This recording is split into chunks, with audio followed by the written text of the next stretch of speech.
திருப்பரங்குன்றத்தில் தீபம் ஏற்றக்கோரி ஆர்ப்பாட்டத்தில் ஈடுபட்ட தமிழக பாஜக தலைவர் நயினார் நாகேந்திரன் உள்பட 93 பேர் மீது 7 பிரிவுகளின் கீழ் போலீசார் வழக்கு பதிந்துள்ளனர்.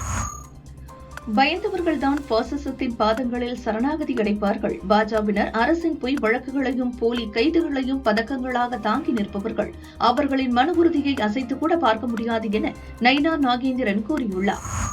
இந்தியா வந்துள்ள ரஷ்ய அதிபர் புட்டினுக்கு பகவத்கீதையின் ரஷ்ய பதிப்பை பிரதமர் மோடி பரிசாக வழங்கினார். முன்னாள் முதல்வர் ஜெயலலிதாவின் 9ஆம் ஆண்டு நினைவு நாளில் போற்றி வணங்குகிறேன். தமிழகத்தை பிடித்துள்ள தீய சக்தி திமுகவை வீழ்த்தி 2026 தேர்தலில் வெற்றி பெறுவதே ஜெயலலிதாவிற்கு செலுத்தும் உண்மையான புகழஞ்சலி என பழனிசாமி கூறியுள்ளார். தேர்தல் கமிஷனில் அங்கீகாரம் பெறவும் கட்சி நிர்வாகிகளை திருப்திப்படுத்தவும் திமுக கூட்டணியில் 12 தொகுதிகளை கேட்க மதிமுக பொதுச் செயலர் வைகோ திட்டமிட்டுள்ளதாக தகவல் வெளியாகியுள்ளது.